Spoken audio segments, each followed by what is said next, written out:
Bonjour Loïs. Bonjour. Alors, on est toujours à São Francisco et tu t'occupes de la partie commande, on va dire, et puis développement de l'entreprise, C'est ça, plutôt commercial. plutôt commerciale. Aujourd'hui, vous avez fait plusieurs salons. Comment est perçu le fait qu'il y ait encore du jean qui est fabriqué en France de cette... On a une bonne perception par les clients ou les prospects. On est encore jeune, du coup on est en plein développement. Toujours. Les gens aiment bien ce côté artisanal que l'on a ancré dans São Francisco.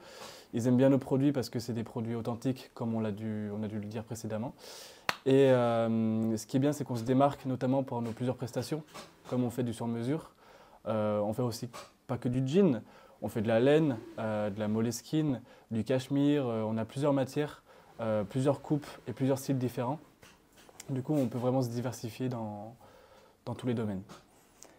Là, pour le moment, vous êtes en France, donc sur ce développement, ça va passer comment? Ça peut passer par une franchise, ça peut passer par, quand on veut développement, par de la vente en boutique? Alors, nos axes principaux de développement, ça sera plutôt en e-commerce. On est en train de refaire le site internet pour développer ce canal-là. On fait notamment aussi plusieurs salons partout dans la France. On a fait notamment le Made in France à Paris, plusieurs salons à Lyon, le salon Origine Auvergne à Clermont, là où on s'est rencontrés. Ah oui.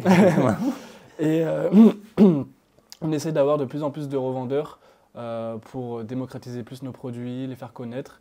Et après, ouais, l'objectif, c'est d'ouvrir des boutiques partout dans la France. Ouais, bah, c'est un beau projet. Bien sûr. Voilà.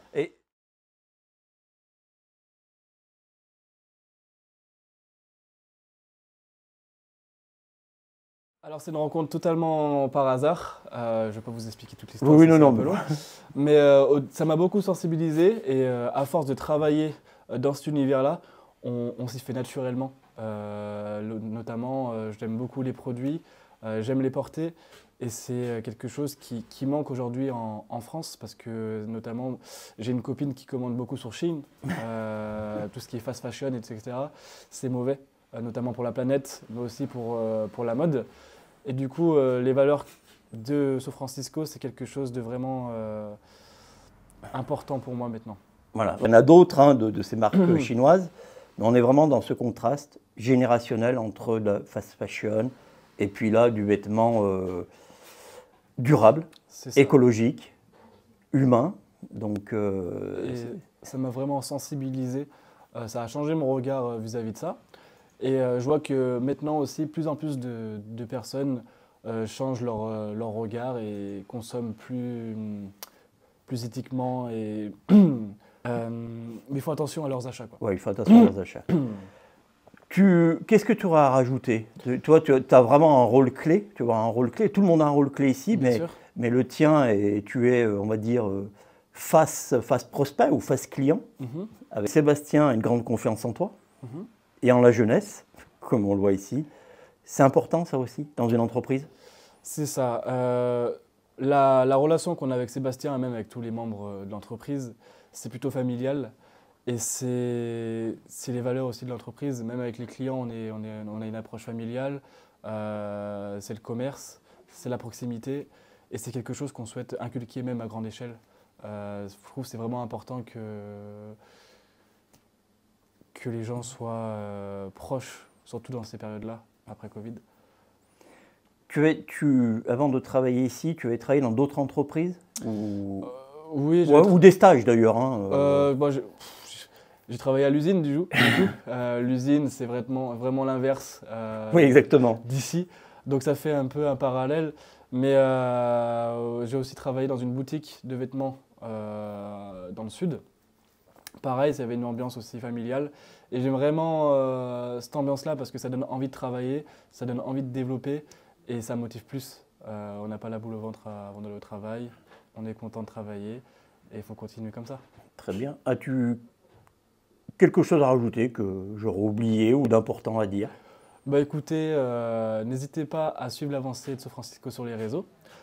Du coup, c'est @SauFrancisco Et n'hésitez pas aussi à voir d'ici janvier-février notre tout nouveau site internet qui sera classe. Et puis voilà, merci à vous. On le partagera. Merci à toi Loïs. Bonjour Petit Mat, tu prononces bien. Oui. Alors on va faire un coucou, on va dire aux amis de Brioude, puisque tu es de Brioude. Oui, voilà. Effectivement. Alors tu es en stage à São Francisco, tu es dans quel cursus scolaire? Alors là actuellement je suis en 2e année de BTS NDRC, donc tout ce qui est négociation et digitalisation de la relation client. Et du coup, pour compléter ma formation, je fais mon stage jusqu'en janvier au sein de São Francisco. Alors, on le redit, c'est une structure très humaine. Oui. En comparaison d'autres endroits où tu as travaillé, ce que tu expliquais, c'est que là, même en stage, tu es intégré à ce qu'ils appellent les brainstorming. Par rapport à... Oui, alors comparé aux autres entreprises où j'ai pu effectuer des stages, c'est que là je suis arrivée dans une période où l'entreprise est encore en cours d'évolution, c'est-à-dire que elle évolue, elle s'agrandit, donc je participe à leur évolution entre guillemets.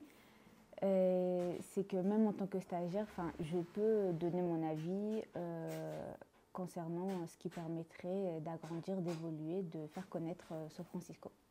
Oui, parce que on découvre comment l'entreprise évolue et que même si j'ai des idées, des fois ça peut porter ses fruits et d'autres fois non, on a quand même la possibilité de donner son avis, quoi. Et est-ce qu'une structure comme ça, d'y travailler plus tard, c'est quelque chose qui t'intéresse? Je trouve que c'est très intéressant le fonctionnement de faire de São Francisco, puisque la manière de fabriquer et de transmettre les produits aux clients n'est pas pareil qu'on peut trouver ailleurs, quoi. Donc c'est quelque chose de différent et c'est original. Comment tu as connu São Francisco? C'était en faisant mes recherches pour un stage. Sinon, je ne connaissais pas du tout avant. Et donc c'est vraiment c'est une surprise par rapport à tout ce que tu connais. Ouais. Oui, exactement. Très bien, merci et bonne chance pour les études. Merci. Merci d'avoir participé à ces vidéos. Merci beaucoup. Merci.